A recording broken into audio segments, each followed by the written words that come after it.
और यहूद कहते हैं कि उजैर अल्लाह के बेटे हैं और ईसाई कहते हैं कि मसीह अल्लाह के बेटे हैं। ये इनके मुंह की बातें हैं।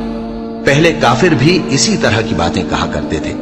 ये भी उन्हीं की रीस करने लगे हैं। अल्लाह इनको हलाक करे, ये कहां बह के फिरते हैं। इन्होंने अपने उलमा और मशाइख और मसीह इब्न मरियम को अल्लाह के सिवा माबूद बना लिया, हालांकि इनको ये हुक्म दिया गया था कि माबूद वाहिद के सिवा किसी की इबादत न करें। उसके सिवा कोई माबूद नहीं और वो इन लोगों के शरीक मुकर्रर करने से पाक है।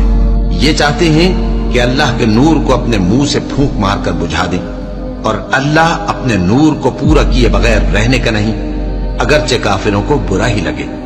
वही तो है जिसने अपने पैगंबर को हिदायत और दीन हक देकर भेजा ताकि इस दीन को दुनिया के तमाम दीनों पर गालिब करे, अगरचे काफिर नाखुश ही